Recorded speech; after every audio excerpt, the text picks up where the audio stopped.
जय हिंद दोस्तों, स्वागत है आपका जय बालाजी क्लासेस में। दोस्तों आज हम पढ़ने जा रहे हैं भारत पर तुर्की आक्रमण। तो दोस्तों सबसे पहले हम बात कर लेते हैं कि हमें बड़े अच्छे से पता है कि अरबों के पश्चात जो है भारत पर किसने आक्रमण किया है। तो दोस्तों अरबों के पश्चात जो है भारत पर तुर्कों ने आक्रमण किया है।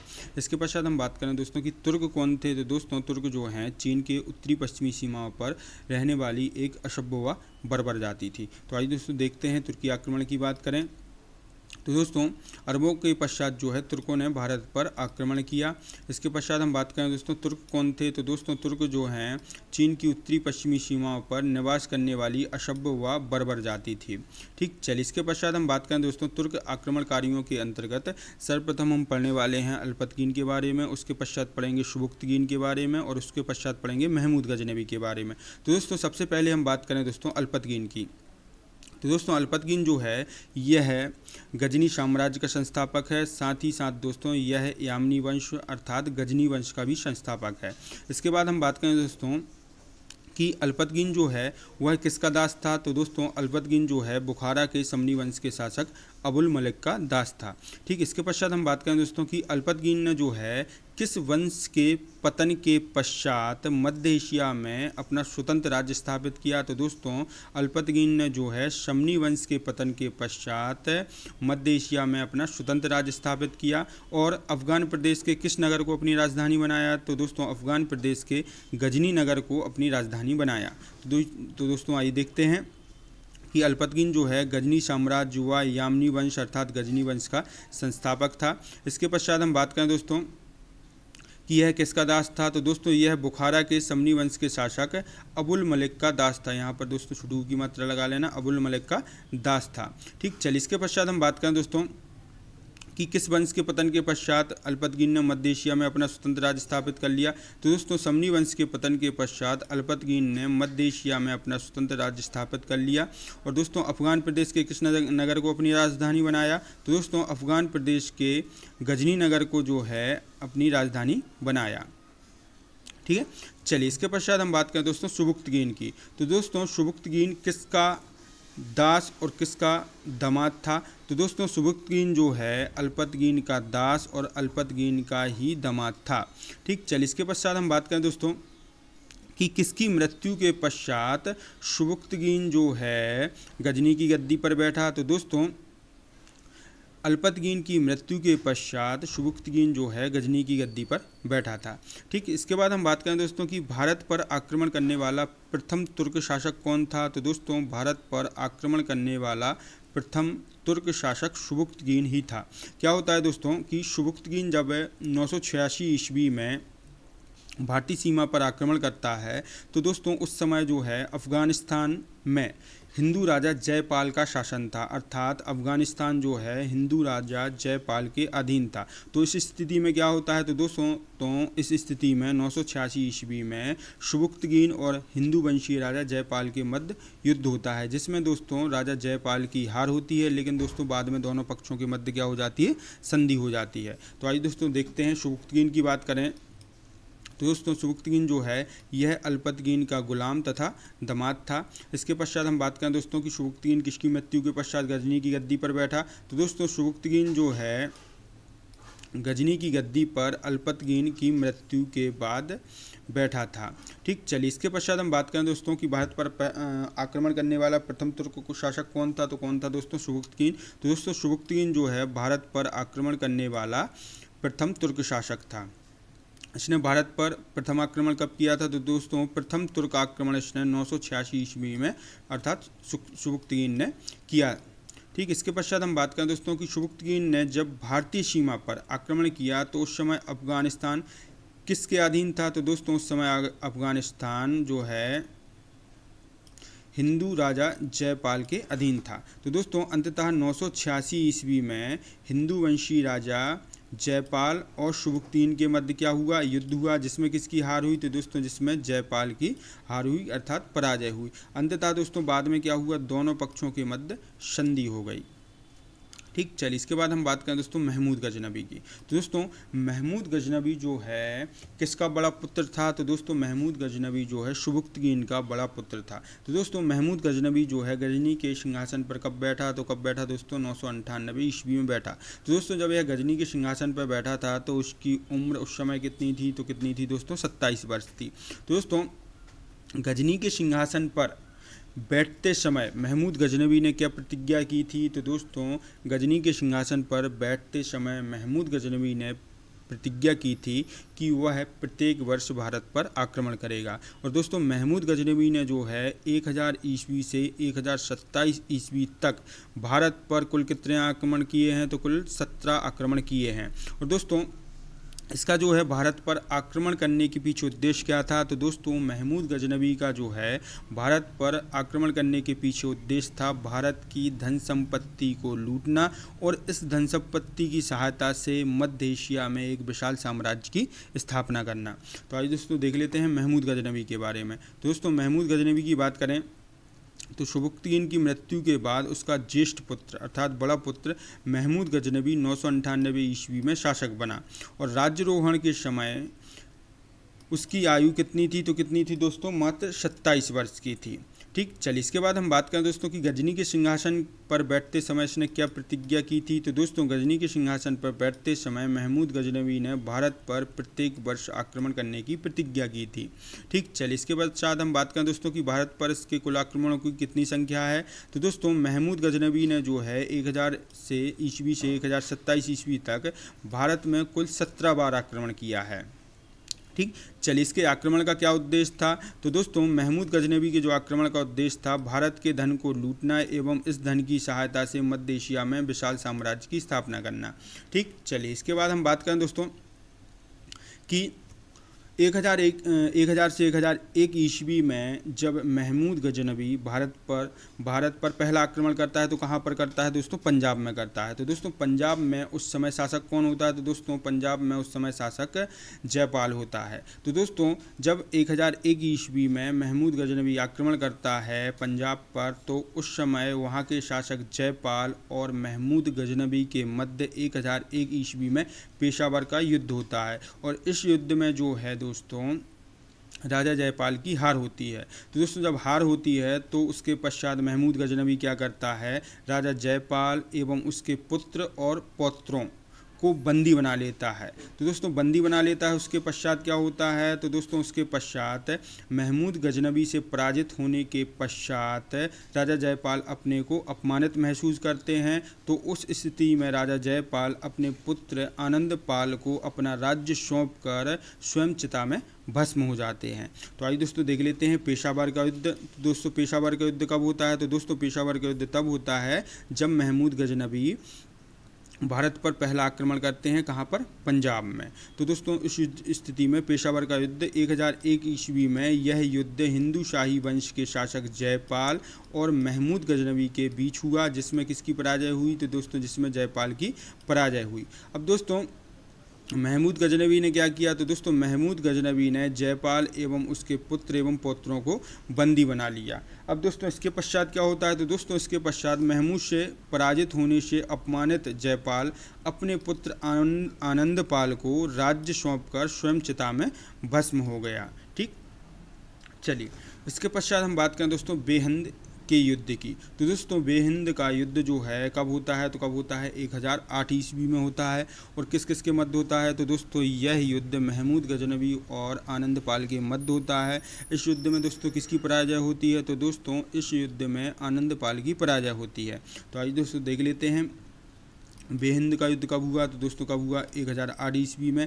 यह युद्ध किस किस के बीच हुआ? तो दोस्तों यह युद्ध महमूद गजनबी और आनंदपाल के मध्य हुआ, जिसमें जो है दोस्तों आनंदपाल की पराजय हुई। ठीक, चलिए इसके बाद हम बात करें दोस्तों 1021-22 ईस्वी में महमूद गजनबी जो है भारत वापस आया और इसने कहाँ पर आक्रमण किया? तो कहाँ पर आक्रमण किया दोस्तों? कालिंजर पर आक्रमण किया। लेकिन दोस्तों यह कालिंजर के किले को जीत नहीं पाया। ठीक, लेकिन दोस्तों इसके पश्चात क्या होता है कि कालिंजर के चंदेल शासक होते हैं विद्याधर, ये शांति वार्ता या फिर संधि वार्ता चलाते हैं, जिससे खुश होकर महमूद गजनबी जो है विद्याधर को 15 किले इनाम में दे देते हैं। तो आइए दोस्तों देखते हैं कि 1021 से 1022 ईस्वी के मध्य जो है महमूद गजनवी पुनः भारत आया और कालिंजर पर आक्रमण किया, किंतु वह कालिंजर को जीत ना सका। ठीक, इसके पश्चात क्या होता है, तो दोस्तों कालिंजर के चंदेल शासक विद्याधर ने संधि वार्ता चलाई। तो दोस्तों जब संधि वार्ता चलाई तो दोस्तों इससे जो है महमूद गजनवी ने विद्याधर को 15 किले इनाम में दिए। ठीक, चलिए ये हो गया दोस्तों कालिंजर अभियान। दोस्तों इसके पश्चात हम बात करें दोस्तों महमूद गजनवी का सबसे महत्वपूर्ण आक्रमण है दोस्तों इसका 16वां आक्रमण, जो कि इसने सोमनाथ के मंदिर पर किया था। ठीक है दोस्तों, तो दोस्तों यहाँ पर हम बात कर लेते हैं कि 1024 ईस्वी में महमूद गजनवी एक बड़ी सेना लेकर सोमनाथ के मंदिर पर आक्रमण के लिए चला। जब दोस्तों यह 1025 से 1026 ईस्वी के मध्य अनिलवाड़ पहुंचा तो दोस्तों वहाँ का शासक जो था वह था भीमदेव, वह भाग गया। जब दोस्तों वहाँ का शासक भीमदेव भाग गया तो महमूद गजनवी ने और महमूद गजनवी की सेना ने सोमनाथ के मंदिर पर आक्रमण किया और यहाँ से अपार संपत्ति को लूटा। यहाँ से दोस्तों महमूद गजनवी और उसकी सेना ने लगभग 6.5 लाख टन सोना लूटा और दोस्तों लगभग 50,000 ब्राह्मण और हिंदुओं को मार डाला। अब दोस्तों महमूद गजनवी की इस अभियान में 2 हिंदू भी शामिल थे। वे हिंदू कौन थे, तो दोस्तों वे 2 हिंदू थे, सेवंदराय और तिलक। ठीक, अब इसके बाद हम बात करें दोस्तों कि महमूद गजनवी ने यहाँ तक कि सोमनाथ मंदिर में जो शिव जी की प्रतिमा थी उसको तोड़ डाला, उसके टुकड़े टुकड़े कर दिए और उन टुकड़ों को जो है गजनी में स्थित जामी मस्जिद की सीढ़ियों पर लगा दिया। ठीक, तो आइए दोस्तों देख लेते हैं सोमनाथ आक्रमण की बात करें तो दोस्तों 1024 ईस्वी में महमूद एक बड़ी सेना लेकर सोमनाथ मंदिर पर आक्रमण के लिए चला। यह दोस्तों उसका कौन सा आक्रमण था, तो दोस्तों यह जो है उसका 16वां आक्रमण था। ठीक, चलिए अब दोस्तों 1025-26 ईस्वी में जब वह अनिलवाड़ पहुंचा तो वहाँ का शासक कौन था, तो दोस्तों वहाँ का शासक था भीमदेव। तो दोस्तों वहाँ का शासक भीमदेव भाग खड़ा हुआ, जिसके कारण दोस्तों महमूद की सेना ने सोमनाथ के मंदिर की अपार संपत्ति को लूटकर मूर्ति को तोड़ डाला। यहाँ से दोस्तों महमूद गजनवी की सेना ने कितने लाख टन सोना प्राप्त किया था, तो दोस्तों यहाँ से जो है महमूद गजनवी की सेना ने लगभग 6.5 लाख टन सोना प्राप्त किया था। ठीक, चलिए इसके बाद हम बात करें दोस्तों महमूद के इस अभियान में कौन 2 हिंदू शामिल थे, तो दोस्तों महमूद गजनवी के इस अभियान में जो है सेवंदराय और तिलक जैसे हिंदू भी शामिल थे। ठीक, इसके बाद हम बात करें दोस्तों कि महमूद गजनवी ने जो है सोमनाथ मंदिर में स्थापित शिवजी की मूर्ति के टुकड़े टुकड़े में तोड़वाकर गजनी में निर्मित कौन सी मस्जिद की सीढ़ियों में जड़वा दिया था, तो दोस्तों गजनी में निर्मित जामी मस्जिद की सीढ़ियों में जड़वा दिया था। ठीक, तो दोस्तों ये हो गया इसका 16वां आक्रमण, सोमनाथ मंदिर पर किया था जो उसने। इसके पश्चात हम बात करें दोस्तों इसके अंतिम आक्रमण की। तो दोस्तों जब सोमनाथ मंदिर की संपत्ति को लूट कर यह वापस जा रहा था तो इसे जो है किसने परेशान किया था, तो दोस्तों इसे सिंध के जाटों ने परेशान किया था। तो दोस्तों उनको दंड देने के लिए महमूद गजनवी जो है भारत वापस आता है 1027 ईस्वी में और अंतिम बार आता है और दोस्तों अंतिम बार आक्रमण करता है भारत पर। और किस पर करता है अंतिम आक्रमण दोस्तों ये, तो दोस्तों अंतिम आक्रमण ये जाटों पर करता है और जाटों को बुरी तरह हराता है और लूटता है, वो वापस चला जाता है। इसके पश्चात जो है दोस्तों 1030 ईस्वी में गजनी में इसकी क्या हो जाती है, मृत्यु हो जाती है। तो आइए दोस्तों देख लेते हैं अंतिम आक्रमण की बात करें दोस्तों। सोमनाथ की लूट के बाद वापस जाते समय जो है इसे सिंध के जाटों ने महमूद को तंग किया था। ठीक, अतः दोस्तों जाटों को दंड देने के लिए 1027 ईस्वी में महमूद अंतिम बार भारत आया और उसने जाटों को जो है हराया और लूटा। ठीक, इसके बाद वापस चला गया। इसके पश्चात हम बात करें दोस्तों 1030 ईस्वी में गजनी में इसकी क्या हो गई, मृत्यु हो गई। ठीक, चलिए ये हो गई दोस्तों महमूद गजनवी की मृत्यु। अब थोड़ा सा और पढ़ लेते हैं दोस्तों। सुल्तान की उपाधि की बात करें तो दोस्तों भारत में जो है सुल्तान की उपाधि किसने प्रारंभ की है, तो दोस्तों भारत में जो है सुल्तान की उपाधि तुर्की शासकों ने प्रारंभ की है। ठीक, इसके पश्चात हम बात करें दोस्तों कि वह पहला शासक जिसने सर्वप्रथम सुल्तान की उपाधि धारण की, तो दोस्तों महमूद गजनवी पहला शासक था जिसने सुल्तान की उपाधि धारण की। ठीक, इसके बाद बात करें दोस्तों कि दिल्ली सल्तनत का ऐसा कौन सा सुल्तान है जिसने, ऐसा कौन सा शासक है दिल्ली सल्तनत का जिसने सुल्तान की उपाधि धारण नहीं की है। तो दोस्तों ख्रिज खां एकमात्र ऐसा शासक है दिल्ली सल्तनत का जिसने सुल्तान की उपाधि धारण नहीं की है। बाकी सभी दिल्ली सल्तनत के शासकों ने सुल्तान की उपाधि धारण की है। ठीक, इसके पश्चात हम बात करें दोस्तों बाबर की। तो दोस्तों बाबर ने अपनी पैतृक उपाधि मिर्ज़ा का त्याग किया और सुल्तान की परंपरा को तोड़ा और सर्वप्रथम अपने आप को क्या घोषित किया, तो क्या घोषित किया दोस्तों, बादशाह घोषित किया। तो आइए दोस्तों देख लेते हैं सुल्तान की उपाधि की बात करें तो दोस्तों सुल्तान की उपाधि तुर्की शासकों द्वारा प्रारंभ की गई। इसके पश्चात हम बात करें दोस्तों सुल्तान की उपाधि किसने धारण की सर्वप्रथम, तो दोस्तों महमूद गजनबी पहला शासक था जिसने सुल्तान की उपाधि धारण की। ठीक, इसके पश्चात हम बात करें दोस्तों ख्रिज खां को छोड़कर दिल्ली सल्तनत के सभी शासकों ने जो है सुल्तान की उपाधि धारण की थी। ठीक, इसके पश्चात बाबर ने कौन सी उपाधि धारण की थी, तो दोस्तों बाबर ने अपनी पैतृक उपाधि मिर्जा का त्याग करके और सुल्तान की परंपरा को तोड़कर सर्वप्रथम अपने आप को बादशाह घोषित किया था। ठीक, चलिए इसके बाद हम आगे देखें तो दोस्तों बगदाद के खलीफा ने महमूद गजनबी को कौन कौन सी उपाधियां प्रदान की थी। तो दोस्तों बगदाद के खलीफा ने महमूद गजनबी को यामीन उद दौला अर्थात साम्राज्य का दाहिना हाथ और अमीन उल मिल्लत अर्थात मुसलमानों का संरक्षक जैसी उपाधियों से सम्मानित किया था। तो आइए दोस्तों देख लेते हैं कि बगदाद के खलीफा ने महमूद गजनबी को निम्न उपाधियों से सम्मानित किया था। सबसे पहले बात करें दोस्तों यामीन उद दौला अर्थात साम्राज्य का दाहिना हाथ, और दोस्तों दूसरी उपाधि थी अमीन उल मिल्लत अर्थात मुसलमानों का संरक्षक जैसी उपाधियों से सम्मानित किया था। ठीक, इसके पश्चात हम बात करें दोस्तों कि महमूद गजनबी को क्या कहा जाता था, तो दोस्तों महमूद गजनबी को जो है गाजी अर्थात विधर्मियों का कत्ल करने वाला के नाम से जाना जाता था, और साथ ही साथ दोस्तों इसको बुत किशन अर्थात मूर्ति भंजक के नाम से भी जाना जाता था। तो आइए दोस्तों देख लेते हैं कि महमूद गजनबी को गाजी अर्थात विधर्मियों का कत्ल करने वाला और बुत किशन अर्थात मूर्ति भंजक के नाम से जाना जाता है। ठीक, चलिए इसके बाद हम बात करें दोस्तों कि महमूद गजनबी के दरबार में किन किन विद्वानों को संरक्षण प्राप्त था। तो दोस्तों महमूद गजनबी के दरबार में जो है राजकवि फिरदौसी, उतबी, वैहाकी, अलबरूनी और फरूखी जैसे विद्वानों को संरक्षण प्राप्त था। ठीक, चलिए आइए दोस्तों देख लेते हैं कि महमूद गजनबी के दरबार में संरक्षण प्राप्त विद्वान कौन कौन थे। तो कौन कौन थे दोस्तों, राजकवि फिरदौसी थे, उतबी थे दोस्तों, इसके पश्चात हम बात करें दोस्तों वैहाकी थे और अलबरूनी थे और फर्रुखी थे। ठीक, सबसे पहले हम बात करें दोस्तों अलबरूनी की। तो दोस्तों अलबरूनी की रचना कौन सी है, तो दोस्तों अलबरूनी की रचना है किताब उल हिंद या फिर इसी को बोलते हैं दोस्तों तारीख ए हिंद।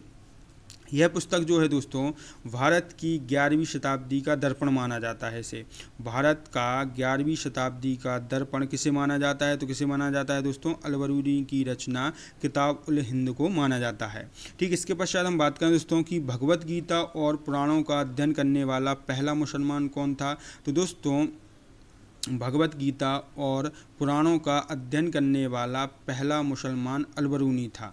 ठीक, इसके पश्चात हम बात करें दोस्तों कि यह जो है महमूद गजनबी के साथ भारत आया था।